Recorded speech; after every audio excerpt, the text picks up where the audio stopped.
Welcome to Behind the Investigation with Atlanta News First Investigates. I'm investigative reporter Sierra Cummings, joined now with investigative reporter Andy Pierrotti. Good to have you, Andy. Thanks for having me. I'm excited about this story. It's called Reading Reset, and you've been working on it, or at least been in the making of this project for about a year now. Yeah, so I found out about this subject matter about a year ago from a podcast called Soul to Story, so I want to give them credit. They were kind enough to even speak to me when I became interested in finding out whether there was still a story to be done specific to Georgia, and it turns out there was. We found out about a reading program that Georgia State University is running that a study shows could be harmful to children, and in addition to that, we found out that the same university, according to their course syllabi, uses what they call debunked methods in reading, and now a lot of people are concerned. If you don't learn to read, think about everything you can't do. What are you? Her teacher approached me and said, there's this wonderful program, but I just didn't see any progress. She still couldn't read. The only explanation that I think is plausible is that reading recovery actually does harm students. Just do your best. I can't. I don't know any of these words. I don't trust that it has a negative impact on students. If you could just walk a mile where we've been and what this does to a kid. They tell me I don't try hard enough. It's so simple to teach a kid to read, yet we make it so complicated.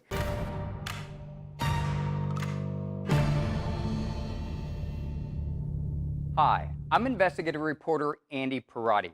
Tonight, Atlanta News First investigates a method used to teach children to read for decades, recently banned in multiple states, but still taught in Georgia. The potential impact could be long-lasting. By fourth grade, only 1 in 3 Georgia students reads proficiently, according to a state assessment. Parents and experts are now calling for a reading reset in how children are taught. There was no way. That's why you want. That's why. That's why. Reading No. does not come easy for Sophia Quinn. Think about that. The 14-year-old struggles with dyslexia. You in on the kidnapping too. A few years ago, her first grade teacher in Gwinnett County, Georgia, took notice and offered to help. Her teacher approached me and said, there's this wonderful program.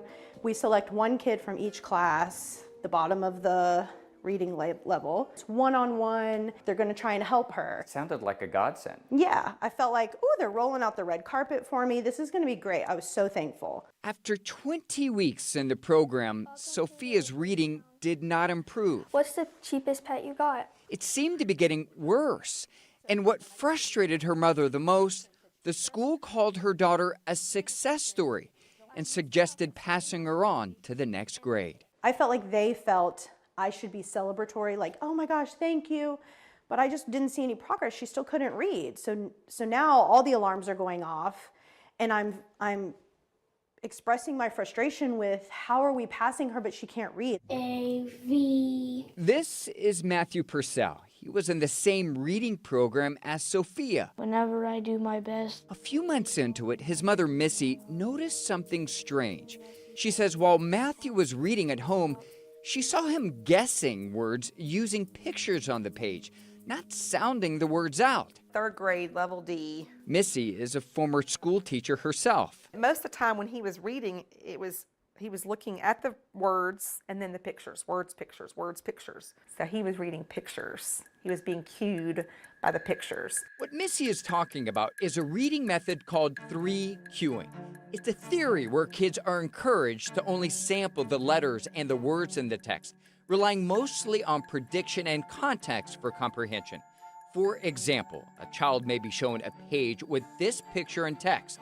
If the child can't read the word sad, they're often asked to look at the dog and ask themselves if the word they're thinking makes sense. Does it sound right? Does it look right?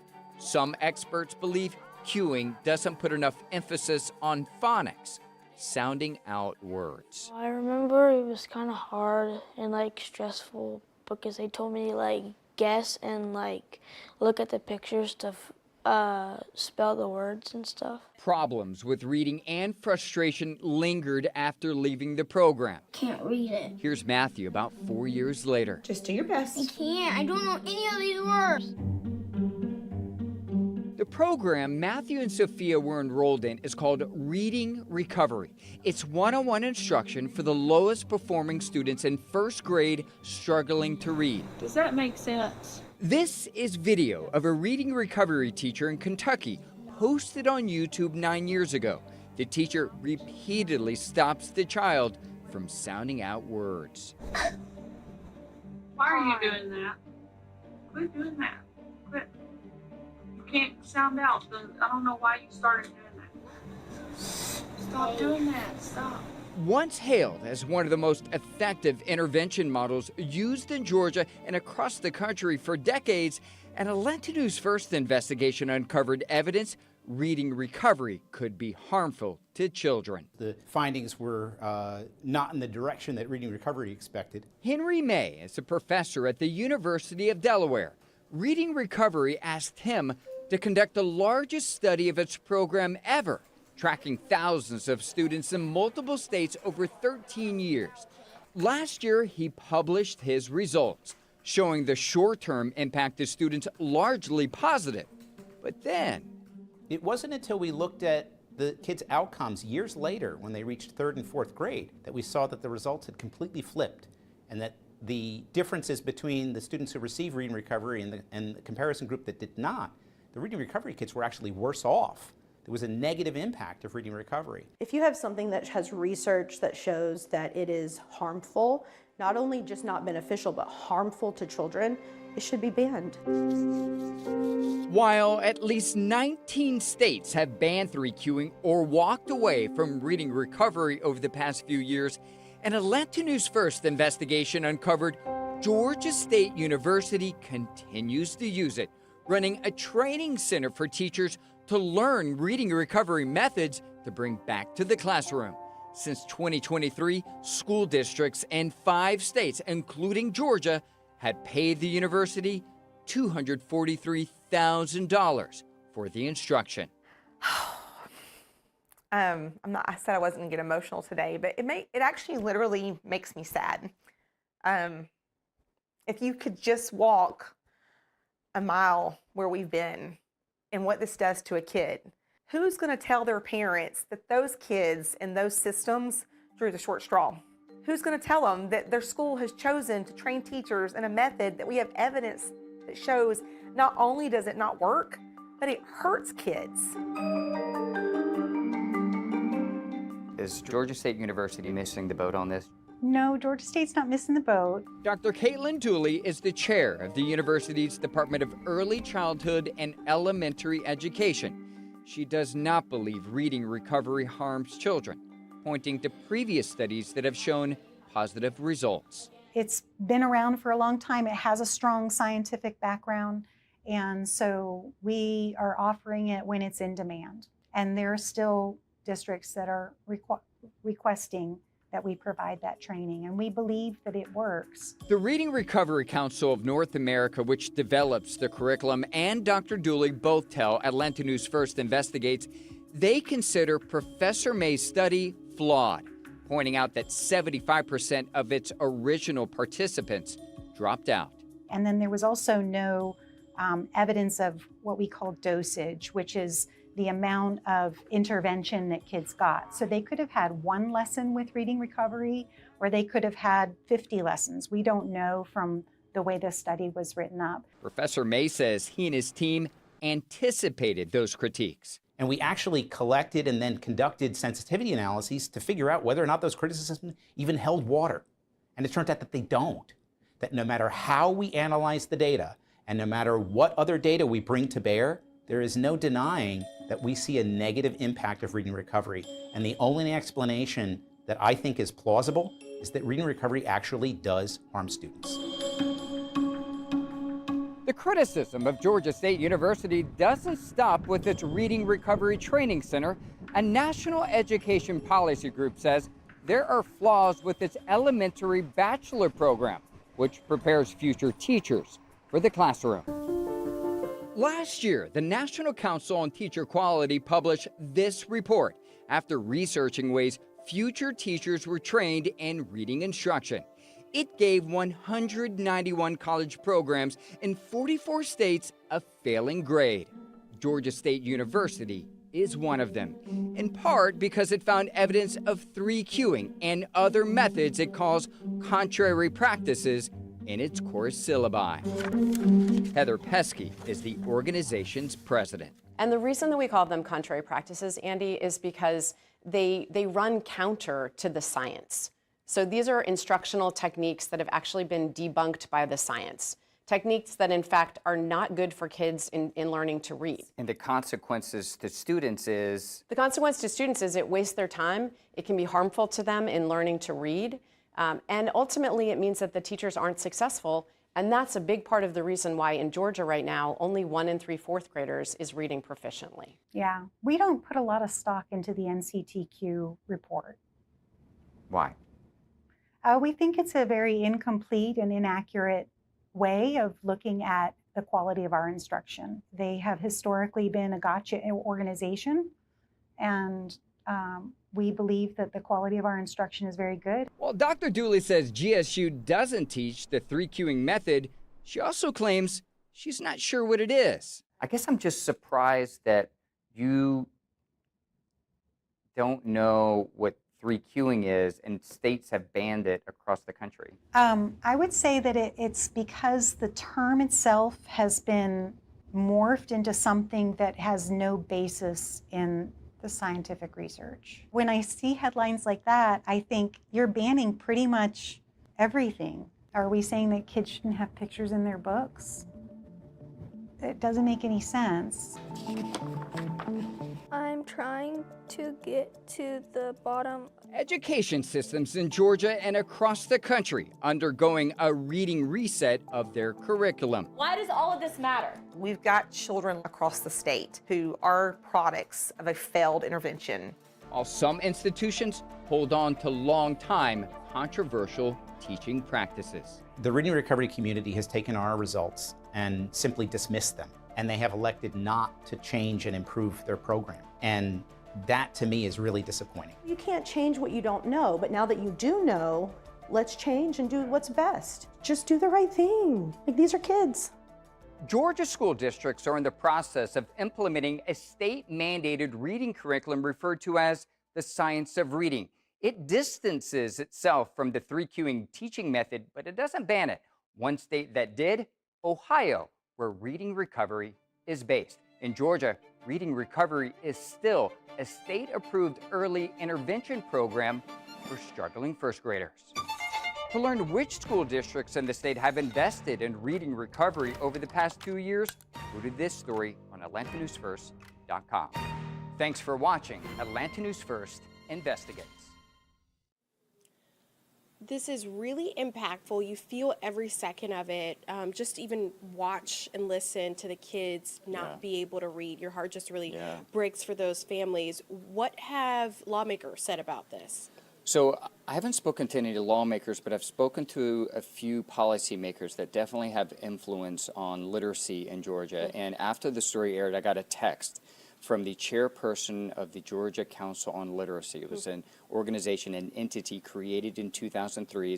The chairperson is appointed by the governor, and he text messaged me saying, basically, this needed to be exposed. He called it heroic investigative reporting.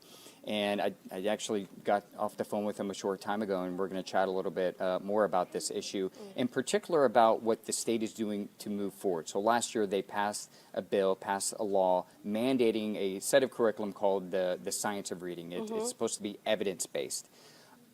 What they don't do, though, is ban certain types of debunked teaching methods. And depending on who you speak with in the education world, reading recovery, 3Qing type of literacy programs and methods is part of that. As the story just showed, some states have banned it, but not Georgia. And reading recovery is technically still a state-approved reading intervention in the state. So there will be some more talk and potentially some more movement on this as this session which is only about a month and a half away at this point, as approaches. I know you can't necessarily speak on behalf of GSU, but just Yeah. I want some more insight after your interview with them, because people, I think it's fair to say, people that will watch this story will have that takeaway, like, okay, why don't they just stop using this? And it probably feels a little more nuanced. It's not so much that they're like, we want to harm children. It doesn't Right. seem like that's the Right. case at all. It just seems like maybe more of an antiquated system that could use a little bit of updating.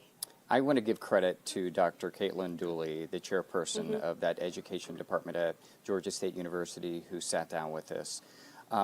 I think she genuinely really wants the best for children and teachers. I do not doubt that for a second. The issue for some people, though, is they believe that she is supporting a set of curriculum that they believe is outdated, that needs not to be taught in at all, either in college or in a classroom K through 12. So we reached out to them after the story because we noticed shortly after our interview, and about a week or so before we published our story, the Reading Recovery webpage on GSU's website was removed. And so I wanted to know simply, hey, why? Are you still offering this training? They didn't respond, but there is another webpage on GSU's website that doesn't have the title as the webpage that was taken down that says Reading Recovery. I think it's called Pathways to Literacy, but it's clear that they still support it, that they still offer certifications in it. So I would love to, hear from GSU. I would love to provide some additional context of why they took that down. It may have been simply that it was an outdated website. Who knows? But when you don't respond, and I've now emailed and called since the story was published on Tuesday of this week, and I haven't heard back. We talked about a little bit the reaction from the policymaker and just looking ahead to the legislative session in the next month or so. What's been the general reaction from the community? I mean, it seems like it's doing so well across our social media and online. It's really resonating with people. Yeah, this is one of these stories where, I don't cover education typically, but I have received a flood of messages by email, through Instagram, through Twitter. And I think this is really a reflective of a beat that isn't covered as much as it should. Very 20 fair. years ago, every TV station in America had an education reporter, or every newspaper had a reporter that specifically covered education. You don't get that very often now, with newsrooms cutting staff, not because we want to, but because of economic reasons. And so to me, this was an example of, whoa, education is a really important beat that people care about, and here's the response that we're getting from just one story. So for me, this was a call to action of like, hey, I think this is something that we need to pay attention to, because parents, policymakers, they really want to see more coverage of this. Yeah, it's really a hole there, and we're so glad you covered this project. We look forward to see just the trickle-down effect over the next month and a half as we await the legislative session. Another impactful investigation. Andy Pierrotti, thank you so much. You've been watching and listening to Behind the Investigation with Atlanta News First Investigates. Be sure to get Atlanta News First Investigates BTI wherever you get your podcasts. We're on any platform, YouTube, Spotify, Apple Music, all the above. Make sure you join us with Behind the Investigation with Atlanta News First.